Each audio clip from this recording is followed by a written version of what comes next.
Hi hello నమస్తే welcome back to our channel. ప్రస్తుతం స్టూడియోలో ఉన్నారు మొమెంటమ్ ఇన్వెస్టర్ వినోద్ కుమార్ గారు. మరి సార్తో మాట్లాడదాం. చూసుకుంటే గోల్డ్ ప్రైసెస్ మనకి తగ్గుతూ కనిపిస్తుంది. ఇది అందరికీ హ్యాపీ న్యూసే కదా. మరి ఈ టైంలో గోల్డ్ అనేది మనం ఇండియాలో కొనొచ్చా, లేదంటే యుఎస్ఏ వెళ్ళి అక్కడి నుంచి తెచ్చుకోవాలా?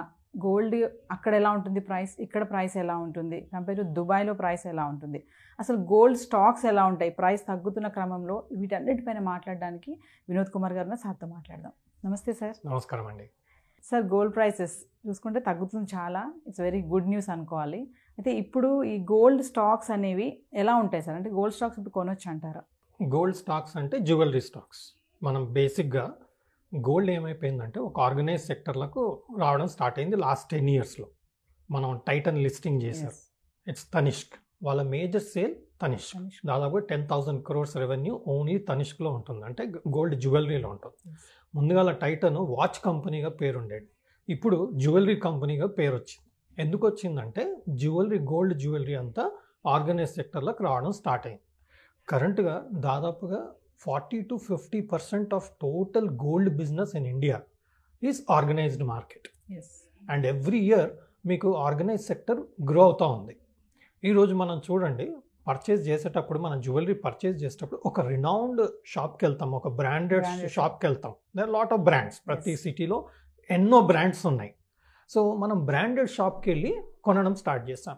ముందర కాలంలో ఎలా ఉండింది, మనం ఒక గోల్డ్ స్మిత్ దగ్గర వెళ్ళి, లేదంటే ఒక చిన్న కొట్టుకెళ్ళి, గోల్డ్ స్మిత్ కొట్టుకెళ్ళి అక్కడ ఒక డిజైన్ సెలెక్ట్ చేసుకొని ఇది మ్యానుఫ్యాక్చర్ చేయండి, ఇది తయారు చేయండి అని చెప్పి ఒక 15 days టైం ఇచ్చాక మనం డెలివరీ తీసుకునే వాళ్ళం. ఇప్పుడు ఆ పరిస్థితి లేదు.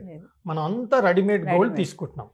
మళ్ళీ రెడీమేడ్ గోల్డ్లో మనం తన్ని ఎలా నమ్మేది, ఎంత ప్యూరిటీ ఉంది, ఎన్ని క్యారెట్స్ ఉంది, ఇదంతా నమ్మడానికి కొంచెం ట్రస్ట్, ఫేత్ అనేది క్వశ్చన్ మార్క్ వస్తుంది.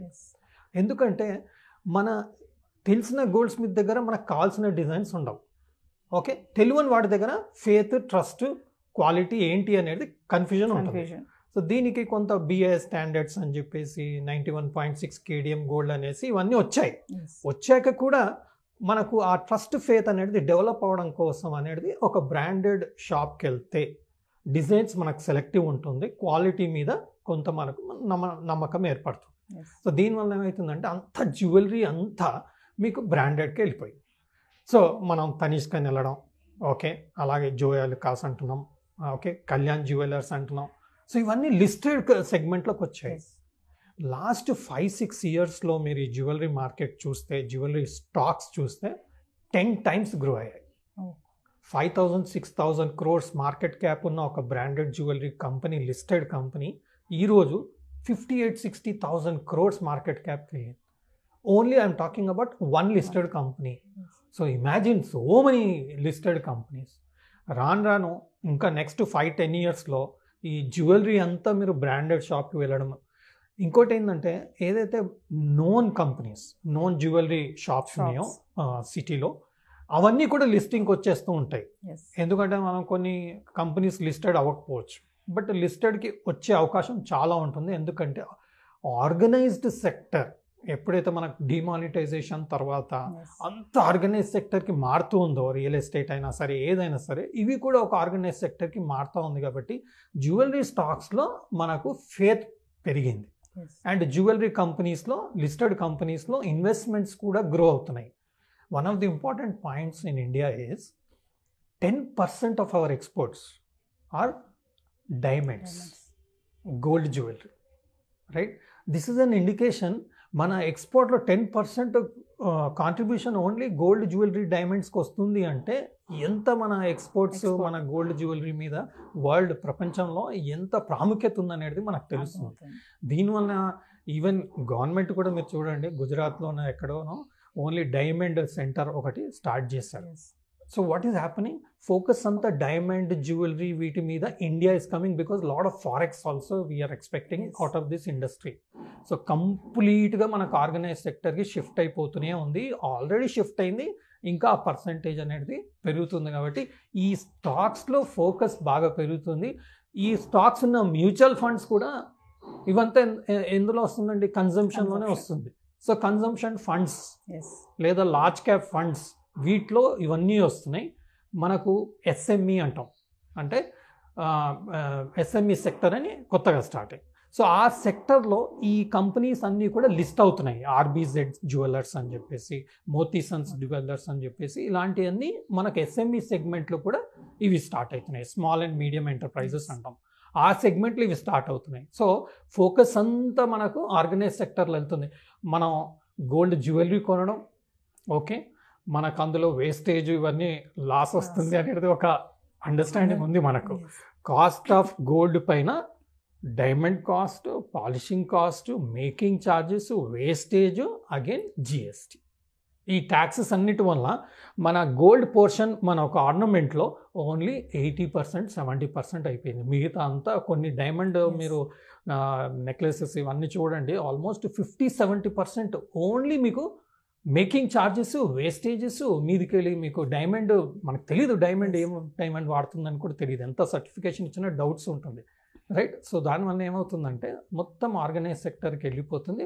ఈ స్టాక్స్ అనేది హ్యూజ్గా పెరగడం స్టార్ట్ అవుతుంది. కాబట్టి మనం ఎప్పుడైనా జ్యువెలరీ కొన్నప్పుడు జ్యువెలరీ స్టాక్స్ మీద కొంచెం అక్యుములేట్ చేసుకుంటే ఈ లాస్ అనేది ఈ ప్రాఫిట్ ఆఫ్ స్టాక్స్ మీద, లేదంటే mutual funds, consumption mutual funds, large cap mutual funds కొన్నాం అనుకోండి, అందులో మనకు ప్రాఫిట్ వస్తుంది. కాబట్టి ఈ గోల్డ్ జ్యువెలరీలో వస్తున్న లాస్ ఇక్కడ రికవర్ అయినట్టు మనం చూసుకోవచ్చు. సార్ మనం చూసుకుంటే గోల్డ్ అనేది ఇండియాలో కొనడం మంచిదంటారా, లేదంటే అమెరికా అక్కడి నుంచి అక్కడికి వెళ్ళి అక్కడి నుంచి తెచ్చుకోవడం మంచిదా? అసలు డిఫరెన్షియేషన్ ఎలా ఉంటుంది? ఇప్పుడు ఇండియా కానీ అమెరికా కానీ దుబాయ్, ఆ బంగారం తేడా ఎలా ఉంటుంది సార్? ఏది మంచిది అంటారు? Most of the gold in India is imported. So దానివల్ల కాస్ట్ ఎలా వస్తుంది మనకు? ఈరోజు గోల్డ్ ధర దాదాపుగా మనకు బులియన్ మార్కెట్లో అరౌండ్ 71,000, 71,200 పర్ తులా ట్రేడ్ అవుతుంది. ఈ ప్రైస్ ఎలా వచ్చింది మనకు? ఇంటర్నేషనల్ గోల్డ్ ప్రైస్కి transportation charges, okay, next customs duty, total add చేసుకుంటేనే మన ల్యాండెడ్ కాస్ట్ తెలుస్తుంది. సో మనం ఒక షాప్కి వెళ్ళి మనకు గోల్డ్ జ్యువెలరీ కావాలంటే తను గోల్డ్కి ఒక ప్రైస్ ఇస్తాడు. ఆ ప్రైస్ ఎలా వస్తుంది అంటే international gold price plus transportation plus customs duty, this is the price. నా కస్టమ్స్ డ్యూటీ తగ్గింది కదండి, 10% నుంచి 6% వచ్చింది కదా, అంటే 4% మనకు తగ్గడం జరిగింది. సో మన ప్రైజెస్ కూడా దాని విధంగా అడ్జస్ట్ అయింది. మనం యుఎస్ నుంచి దుబాయ్ నుంచి ముందర ఎందుకు తెచ్చేవాళ్ళం అంటే ఈ కస్టమ్స్ డ్యూటీ హ్యూజ్ అవ్వడం వల్ల ముందర 15% ఉండింది, దాన్ని 10 నుంచి ఇప్పుడు 6 వచ్చింది. సో మీకు ఏమవుతుందంటే కస్టమ్స్ డ్యూటీ తగ్గుతూ వస్తుంది. సో ఇంటర్నేషనల్ గోల్డ్ ప్రైస్ మనం దుబాయ్కి వెళ్ళి యూఎస్కి వెళ్ళి కొంటే ఎందుకు కొనేవాళ్ళం అంటే ఇండియాలో ఎక్స్పెన్సివ్ అయిపోయింది because of customs duty. But మనం దుబాయ్ వెళ్ళినా యూఎస్ వెళ్ళినా ఒక సర్టన్ క్వాంటిటీ మనం తెచ్చుకోవచ్చు without duty. When we stay there are certain rules and regulations. ఇలా ఉంటే మీరు ఇంతవరకు తెచ్చుకోవచ్చు అని ఒక రూల్ ఉంది. అది మనం తెచ్చుకోగలిగామనుకోండి, కొంతవరకు మనకు ఇక్కడ వెరిఫికేషన్లు అవన్నీ ఒక్కోసారి మనం మన లక్కీ ఉంటే అది కూడా మనం అవాయిడ్ చేస్తాం. సో మనకు ఆ 10% కస్టమ్స్ డ్యూటీ ఏదైతే ఉందో అది సేవ్ అవుతుందని చెప్పేసి అక్కడి నుంచి తెచ్చుకునేవాళ్ళు. ఇప్పుడు ఈ కస్టమ్స్ డ్యూటీ తగ్గుతూ ఉంది కాబట్టి మనకు వేరియేషన్ తక్కువ ఉంది. జస్ట్ బికాస్ ఆఫ్ 6% మనం ఏదో కొంత నామినల్ క్వాంటిటీ తెచ్చుకుంటే పెద్దగా పని చేయదు, ఎందుకంటే మనం హ్యూజ్ క్వాంటిటీ అయితే తెచ్చుకోలేము. Some limited quantity as per rules and regulations మనం తెచ్చుకోవచ్చు, డ్యూటీ ఉండదు అప్పుడు. సో 6% వేరియేషన్ కోసం హ్యూజ్ అయితే తెచ్చుకోలేము. సో తెచ్చుకున్న దానికి 6% అంటే కస్టమ్స్ డ్యూటీ పెద్దగా మనకు సేవ్ అయ్యేది ఏం లేదు. బెటర్ టు బై హియర్, ఎందుకంటే ఫిజికల్గా గోల్డ్ని హ్యాండిల్ చేయాలంటే it's little risky. Instead of it ఇక్కడ కొనుక్కోవడమే బెటర్. దీనివల్ల మనకి ఏమవుతుందంటే ఇంటర్నేషనల్ మీద ఉన్న ఇంట్రెస్ట్, మనం అమెరికా వెళ్ళినా దుబాయ్ వెళ్ళినా గోల్డ్ కొనుక్కోవాలి, మనకేమన్నా తక్కువ ధరకు వస్తుంది, ఇదంతా కొంతవరకు తగ్గుతూ వస్తుంది. కాబట్టి ఇండియాలోనే కొనుక్కోవడం బెటర్ అన్నట్టుగా ఒక ఇండికేషన్గా, ఒక బెనిఫిట్గా అవుతుంది. సో ఓవరాల్గా చూసుకుంటే మరి గోల్డ్ ప్రైస్ తగ్గుతుంది కదా, స్మగ్లింగ్ కూడా తగ్గించవచ్చు అంటారా? డెఫినెట్గా తగ్గించవచ్చండి. ఎప్పుడైతే వేరియేషన్ ఎక్కువ ఉంటుంది అనుకోండి, మనకు సేవ్ చేయడం కోసం అనేది మనం వేరే దారిలో వెతుకుతూ ఉంటాం. ఇప్పుడు కస్టమ్స్ డ్యూటీ తగ్గిపోతుంది కాబట్టి రాను తగ్గిపోతుంది. ఇంకా మనకు ముందుకి ఇంకా తగ్గింది అనుకోండి కస్టమ్స్ డ్యూటీ, ఇంటర్నేషనల్ ప్రైస్కి ఓన్లీ ట్రాన్స్పోర్టేషన్ కాస్ట్, ఓకే, అదొక్కటే యాడ్ చేసేస్తే ఇండియన్ ప్రైస్ గోల్డ్ ఆఫ్ వచ్చేస్తుంది. ఇప్పుడే ఇక్కడ ఏమవుతుంది, కస్టమ్స్ డ్యూటీ తగ్గుతున్నా కొద్దీ మనకు అంత వేరియేషన్ కనిపించట్లేదు. అలాంటప్పుడు స్మగుల్ చేసి స్మగుల్డ్ గోల్డ్ కొనడం రిస్క్ ఎందుకు? ఇక్కడ మనకు ఆర్గనైజ్డ్ సెక్టర్లోనే మంచిగా బిల్ ఇచ్చేసి పేమెంట్ చేసేసి గోల్డ్ కొనేసుకుంటే మనకు ఎప్పటికైనా ఎవరితోనైనా ఏం ఇబ్బంది లేదు. మనం బేసిక్గా ఎంత అంటే అంత గోల్డ్ జ్యువెలరీ కొనుక్కోవచ్చు, వేసుకోవచ్చు. ఏదో నామినల్ కాకుండా మనం షాప్ కీపర్తో బార్గెన్ చేయగలిగితే మనకు బెటర్ ప్రైస్ వస్తుంది Yes. కదండి. లేదా గోల్డ్ తగ్గింది, గోల్డ్లో మీరు 10%, 15% వేరియేషన్, 10% వేరియేషన్ లాస్ట్ 3-4 డేస్లో Yes. మనం చూసాం బడ్జెట్ అనౌన్స్మెంట్ తర్వాత, ఎస్ రైట్. ఒక్కోసారి ఇంటర్నేషనల్ మార్కెట్ ప్రైస్ వల్ల కూడా మనకు గోల్డ్ ప్రైసెస్ తగ్గుతున్నాయి. 5%, 10% కరెక్ట్ అయినప్పుడు కొనుక్కున్నాం అనుకోండి, అప్పుడు ఏమవుతుంది, ఆ కస్టమ్ డ్యూటీ డిఫరెన్స్ ఇక్కడ అడ్జస్ట్ అయిపోయింది కదా. ఎస్ సో గోల్డ్ తక్కువ ఉన్నప్పుడు మనం వెళ్ళి బేసిక్గా షాపింగ్ చేసుకుంటే ఆ 5-6% డిఫరెన్స్ కూడా అడ్జస్ట్ అవుతుంది. ఎందుకు ఇదంతా కన్ఫ్యూజన్? ఇన్స్టెడ్ ఫేర్గా, ఫ్రాంక్గా, బెటర్ ప్రైస్, బెటర్ ఆపర్చునిటీ వచ్చినప్పుడు గోల్డ్ జ్యువెలరీ కొనుక్కుంటే బెటర్ అని అవుతుంది. కాబట్టి స్మగ్లింగ్ అంతా ఇంకా డిస్ట్రాక్ట్ అవుతుంది, దానివల్ల పెద్ద లాభం వచ్చేది ఏం లేదు. సార్ ప్రైసెస్ చూసుకుంటే డిఫరెన్షియేషన్ ఎలా ఉంటుంది సార్? ఇప్పుడు ఇండియాలో కానీ అమెరికాలో కానీ దుబాయ్ ప్రైసెస్ ఎలా ఉంటాయి? Prices, international price is the benchmark. Now for example కరెంట్గా around $2,400 per ounce gold international మార్కెట్లో ట్రేడ్ అవుతుంది. ఓకే, దాన్ని మనం తులాస్లో కన్వర్ట్ చేసుకుంటాం. ప్లస్ దానికి అక్కడి నుంచి ఇక్కడికి రావడానికి కొన్ని ఛార్జెస్ Charges పడతాయి. ఉంటాయి. ఓకే, దాని తర్వాత మనకు ప్యాకింగ్ కాస్ట్ అని Yes. ఇదని అన్నీ ఉంటాయి. దానికి మనం కస్టమ్స్ డ్యూటీ యాడ్ చేసుకుంటాం. మళ్ళీ లోకల్లో ఏమైనా ట్యాక్సెస్ ఉన్నా చేస్తే దానికి యాడ్ చేసుకుంటాం. Yes.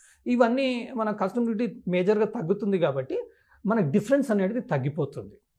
మనం లోకల్లో అయినా ట్రాన్స్పోర్టేషన్ అవుతుంది కదా. Yes. మనం రాజస్థాన్ నుంచి గోల్డ్ తెచ్చిన, బాంబే నుంచి గోల్డ్ తెచ్చిన హైదరాబాద్కి ట్రాన్స్పోర్టేషన్ అవుతుంది. అక్కడి నుంచి ఇంటర్నేషనల్ వచ్చినప్పుడు కొంచెం ఎక్కువ ట్రాన్స్పోర్టేషన్ అవుతుంది, అంతే. So there is no major differences. So మనకు international price is a base for our local price of gold, for which you have to add certain components. So ఆ కంపోనెంట్స్ తగ్గుతున్నప్పుడు మనకు బయట నుంచి వచ్చే గోల్డ్కి ఇక్కడ వచ్చే గోల్డ్కి పెద్దగా వేరియేషన్ ఉండే అవకాశం తక్కువ. సో ఓవరాల్గా గోల్డ్ ప్రైస్ తగ్గడం వల్ల చాలా బెనిఫిట్స్ అయితే ఉన్నాయి కదా సార్? చాలా బెనిఫిట్స్ ఉన్నాయి. మనం బేసిక్గా కొనుక్కోవచ్చు. ఇప్పుడు అందరూ క్రెడిట్ కార్డ్ అని, చెక్ అని ఇదే విధంగా కొంటూ ఉన్నారు. ట్యాక్సెస్ కూడా తగ్గుతున్నాయి. Yes. ఇంకొంచెం మనకి GST 3% ఉంది, అది కూడా కొంచెం తగ్గితే మనకి ఇంకా అడ్వాంటేజ్ వస్తుంది. ప్రస్తుతం మాత్రం మార్కెట్ డౌన్ ఉన్నప్పుడు కొంటే మనకు బెటర్ ప్రైస్ వస్తుంది. ఎలాగైనా మనం లాస్ట్ 40 years చూసాం, 9 to 10% కంపౌండింగ్ రిటర్న్ ఇస్తూనే ఉంది gold. Nothing to worry. Thank you sir.